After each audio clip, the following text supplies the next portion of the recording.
Hello, good morning everyone. So today we will start the new topic from data handling and this is for class 8th.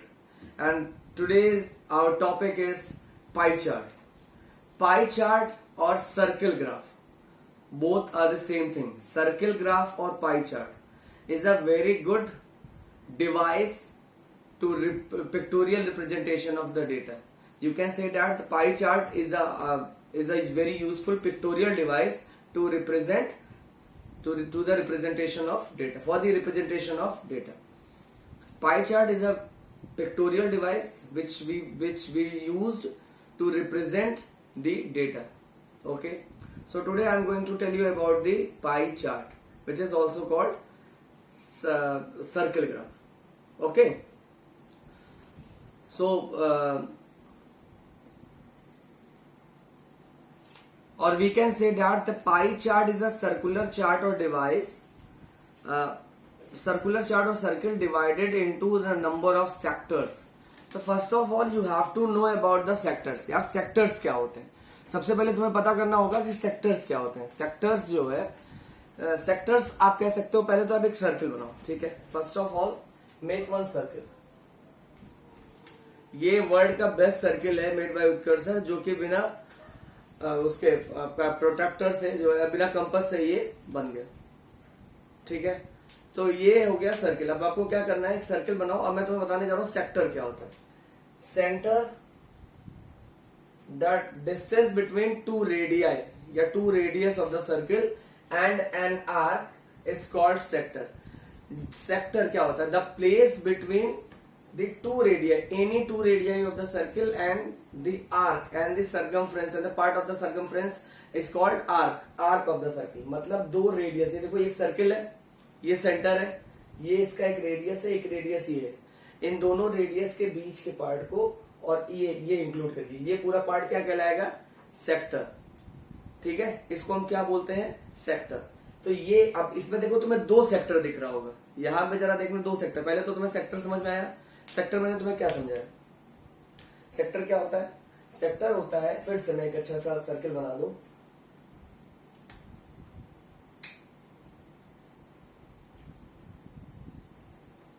अच्छा circle है ना, thank you. एक circle है, ये इसका centre है. अगर एक सर्कल का अब रेडियस, एक रेडियस ड्रॉ करो. What is the definition of radius, the line segment which connect centre to the circumference of the circle. ये सेंटर से जो सर्कमफ्रेंस को कनेक्ट करती है, ठीक है, वो लाइन सेगमेंट. तो ये भी हमारा रेडियस हुआ, ये भी हमारा रेडियस हुआ. एक सर्कल में आप इनफाइनाइट रेडियस ड्रॉ कर सकते हो. सो द प्लेस, यस, ये देखो, ये the place between the two radii of the circle. Radii और रेडियस में कोई डिफरेंस नहीं होता. Radii is the plural form of radius. ठीक है, सिंगल की बात करेंगे तो रेडियस बोलेंगे और वन से ज्यादा की बात करेंगे तो रेडियाई बोलेंगे, RADII. तो दो रेडियस के बीच का प्लेस, और ये भी लेना बीच का प्लेस, दो रेडियस के बीच का प्लेस तो ये भी है. तो तुम कहोगे सर दो रेडियस के बीच का प्लेस ये है, तो ये कंप्लीट डेफिनेशन नहीं हुई. दो रेडियस के बीच का प्लस आर्क. आर्क क्या होता है, पार्ट ऑफ अ सर्कमफ्रेंस. ये पूरा सर्कमफ्रेंस है. सर्कमफ्रेंस ये होती है ना, हिंदी में बोलते हैं परिधि. This is called circumference and the part of the circumference is called arc. हम बोलेंगे आर्क.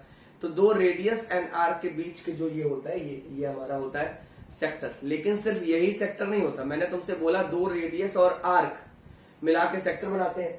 तो दो रेडियस और आर्क ये पोर्शन बना रहे हैं. और जरा ध्यान से देखना, दो रेडियस और ये आर्क, ये वाला भी तो पोर्शन बना रहे हैं. तो यहां पर जो सेक्टर है दो है. एक माइनर सेक्टर, जो छोटी जगह है उसको हम बोलेंगे माइनर सेक्टर, और ये है मेजर सेक्टर, जो बड़ी जगह है उसे हम मेजर सेक्टर बोलेंगे. सेक्टर समझ में आया, सेक्टर समझ में आया, सेक्टर. तो अब पाई चार्ट क्या है, तुम कह सकते हो पाई चार्ट एक पिक्टोरियल डिवाइस है जो कि यूज होती है डेटा को रिप्रेजेंट करने के लिए. बहुत यूजफुल पिक्टोरियल डिवाइस है which is use to represent the data. This is called the pie chart. देखो पाई चार्ट में सबसे पहला जो इंपॉर्टेंट चीज था वो था सेक्टर. वो मुझे लग रहा है तुम्हें समझ में आ गया होगा. अब दूसरा जो सबसे जरूरी चीज है पाई चार्ट में वो है आपका सेंट्रल एंगल. ठीक है, वो आपका है सेंट्रल एंगल। अब जरा एक चीज मैं तुम्हें बताऊं, जैसे कि पहले तो तुम्हें सेक्टर समझ में आया, दो रेडियस, ये जैसे ये एक सर्किल है, ठीक है, ये तुम्हारा सेंटर है और ये तुम्हारा सेक्टर है, ये तो तुम्हें समझ में आएगा। सर्किल है, ये सेंटर है और ये तुम्हारा रेडियस, अगर मैं इसे ओ मान लूं तो ये ओ ए रेडियस है और ये आपका क्या है, ओ बी रेडियस है। तो ये आपका हो गया सेक्टर, क्या हो गया, ये सेक्टर हो गया और ये सेक्टर हो गया, ठीक है। ये आपका माइनर सेक्टर हो गया, ये मेजर सेक्टर हो गया, ये तुम्हें समझ में आ गया होगा। एक जो सबसे इंपॉर्टेंट चीज है बच्चों, जो तुम्हें यहाँ पे समझना बहुत जरूरी है, वो है सेंट्रल एंगल।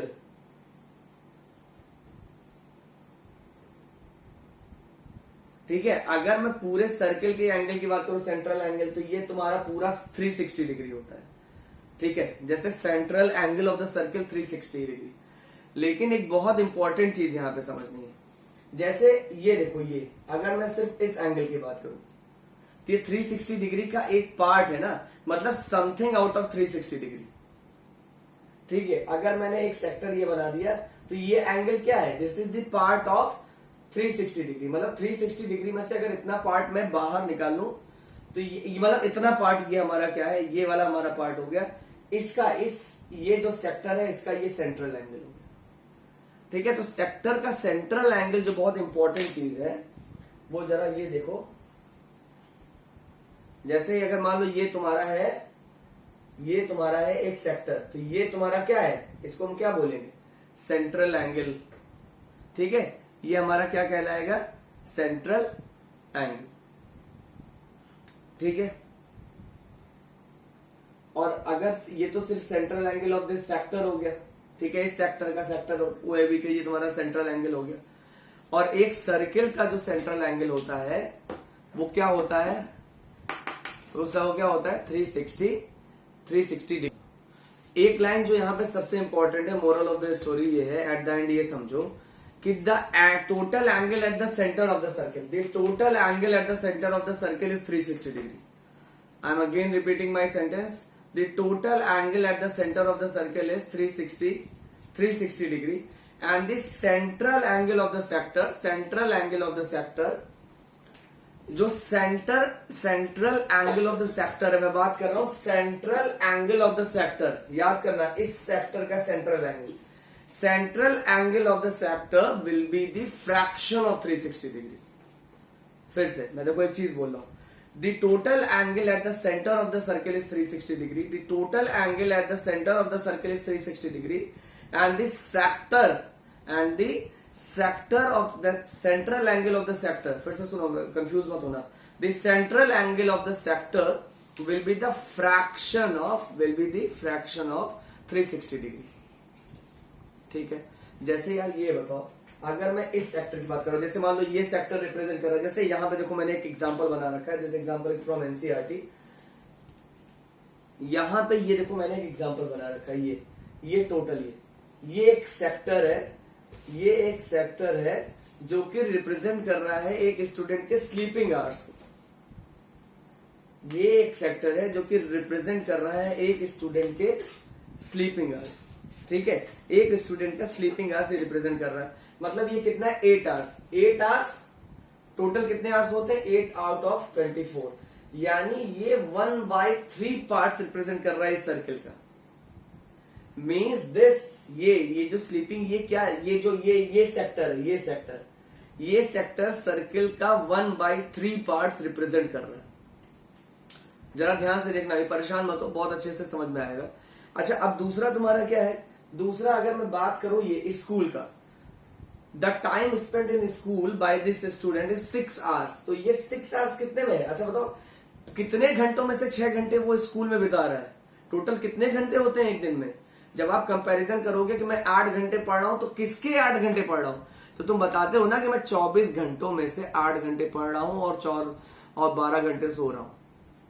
तो आप कंपैरिजन किससे करते हो, मैं 8 घंटे पढ़ रहा हूं, किसका 8 घंटे पढ़ रहा हूं, 24 घंटे में से 8 घंटे पढ़ाई कर रहा हूं। तो ये 6 घंटे स्कूल जा रहा है, कितने घंटे में से ये 6 घंटे स्कूल में जा रहा है, 8 घंटे पढ़ाई स्लीपिंग कर रहा है, 4 घंटे होमवर्क कर रहा है, 3 घंटे अदर एक्टिविटीज कर रहा है, 3 घंटे प्लेइंग कर रहा है। तो ये 6 घंटे आउट ऑफ 24 आवर्स। सो ये क्या है 1/4, मीन्स ये जो रिप्रेजेंट कर रहा है ये 1/4 part of the circle represent कर रहा है, ठीक है। 1/4 पार्ट ऑफ द सर्किल ये रिप्रेजेंट कर रहा है। ये बात तुमको समझ में आई? तो ये तुम्हारा होता है पाई चार्ट।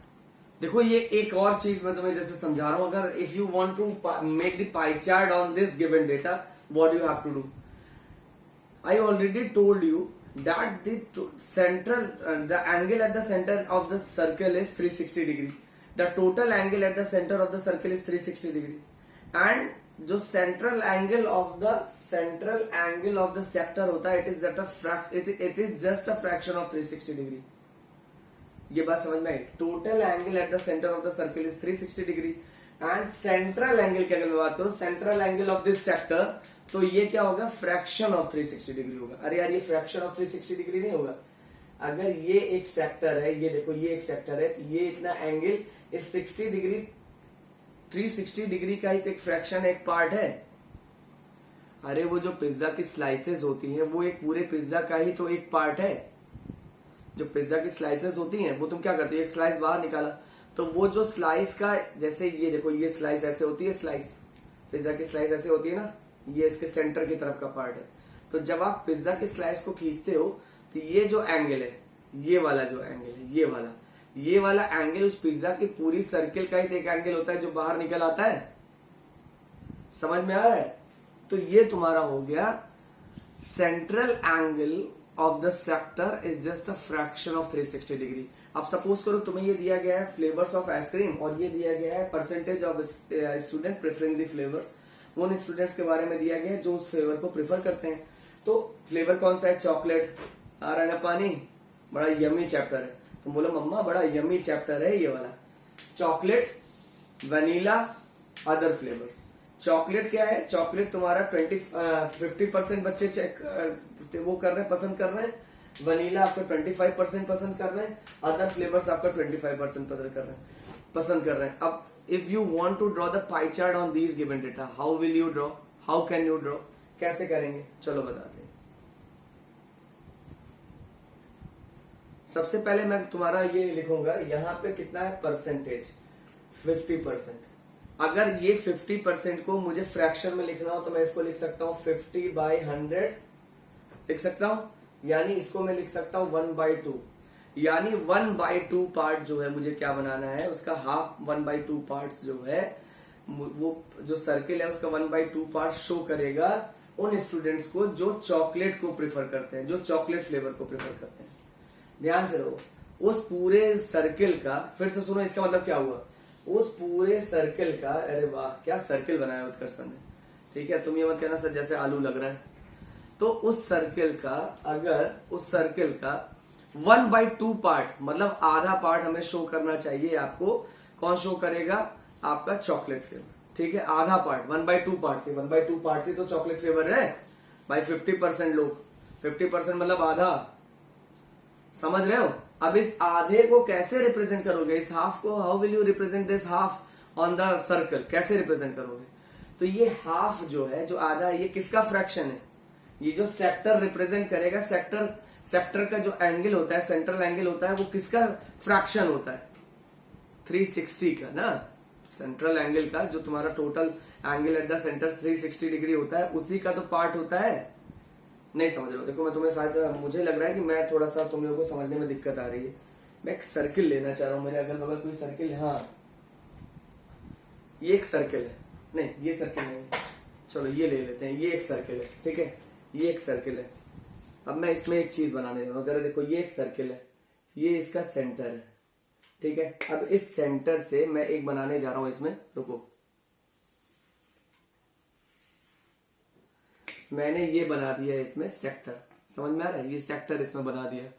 अब तुम लोग ये सब मत देखना कि अरे सर इतनी महंगी घड़ी 229 रुपीज की, वाह। ये मेरा एक, ये देखो एक सर्किल है, सर्किल में ये सेक्टर है। सपोज करो ये तुम्हारा पिज्जा है, ठीक है। अब ये एक स्लाइस है, अब ये स्लाइस मैंने निकाल ली बाहर, उस पिज्जा के पूरे सर्किल में से स्लाइस बाहर निकाल ली। तो ये मतलब अगर मैं पूछना चाहूं कि उस पिज्जा का कितना एंगल बाहर हो गया, तो ये एंगल है। तो अगर मैं उस 360 डिग्री जो पूरा पिज्जा है उसका ये एंगल मुझे निकालना हो तो मैं कैसे निकालूंगा? कैसे निकालूंगा, उसी का एक पार्ट है ना। तो अब जरा देखो 1/2 पार्ट ऑफ होल सर्किल, मतलब मुझे 1/2 पार्ट इसका निकालना है, ये जो एंगल है। तो 1/2 पार्ट ऑफ दैट एंगल कैसे निकालेंगे, वो सेंटर पे जो एंगल है वो कितना है 360 डिग्री। तो कैसे निकालोगे 1/2 ऑफ 360 डिग्री। ये बात समझ में आई कि नहीं, कैसे निकालोगे 1/2 ऑफ 360 डिग्री। तो 1/2 ऑफ 360 डिग्री क्या हो गया 180 डिग्री, 180 डिग्री हो गया ना।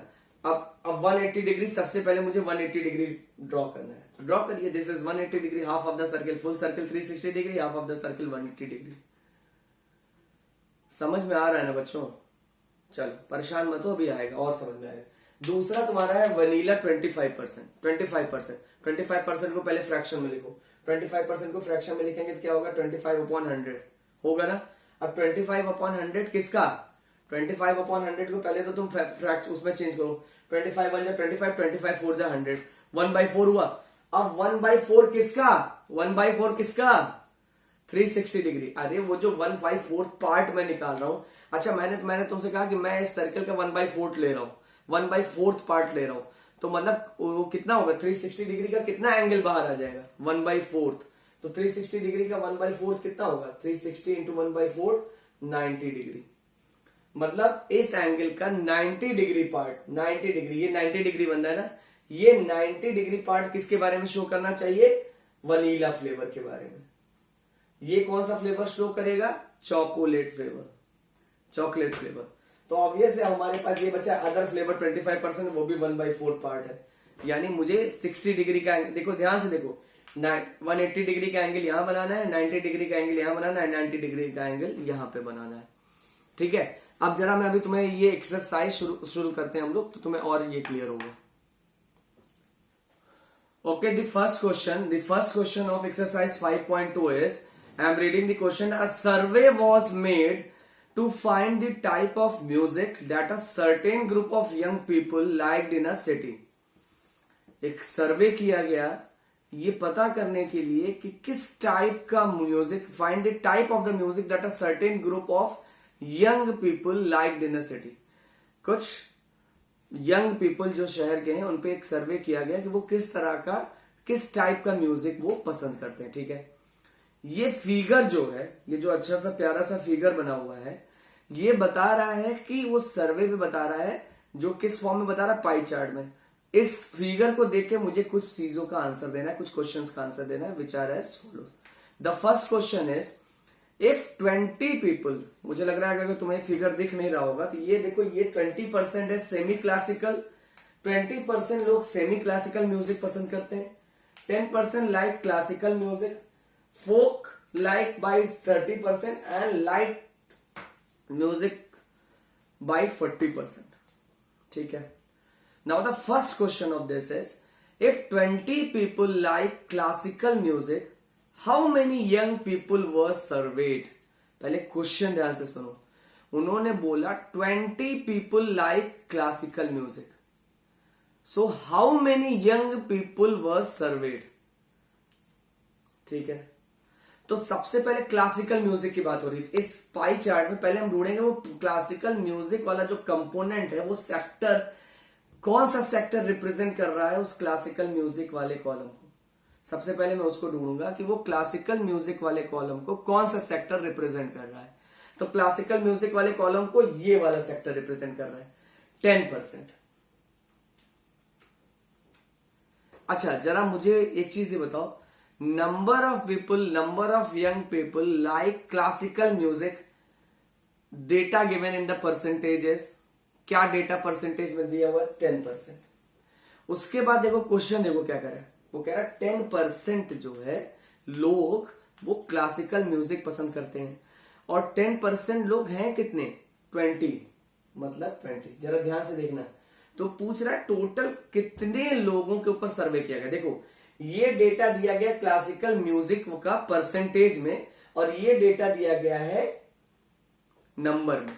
मतलब ये बताया गया कि टोटल 10% लोग पसंद करते हैं, और यानी 20 लोग पसंद करते हैं, 20 लोग। अब ये पता करना है कि भाई कितने लोगों पे सर्वे किया गया, कितने लोगों से पूछा गया कि आपका पसंदीदा म्यूजिक कौन सा है, तब कि हमको जाके पता चला कि 20 लोगों का पसंदीदा म्यूजिक क्लासिकल म्यूजिक है। तो हमें निकालना है the number of people were served, यही निकालना है। तो मैथ्स में हमेशा स्टार्टिंग यहीं से करते हैं, जो हमें निकालना होता है।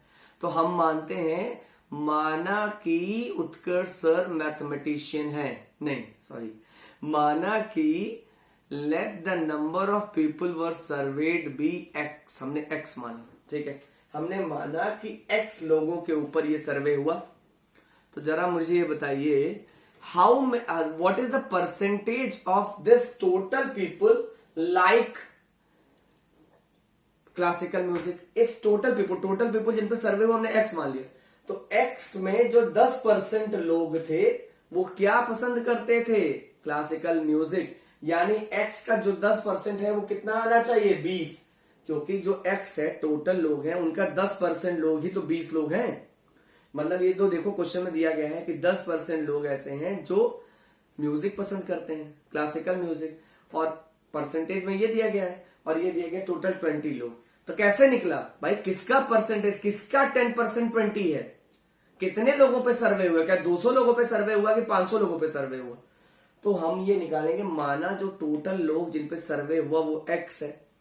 अब x का 10% 20 गिवन है, यही तो गिवन है ना क्वेश्चन में, x का 10% 20। देखो जरा क्वेश्चन पढ़ो कि 10% पीपल क्लासिकल है और टोटल 20 पीपल क्लासिकल लाइक करते हैं। यानी x के 10% पीपल जो टोटल पीपल है उसका 10% पीपल जो कि 20 है ये लाइक करते हैं क्लासिकल म्यूजिक।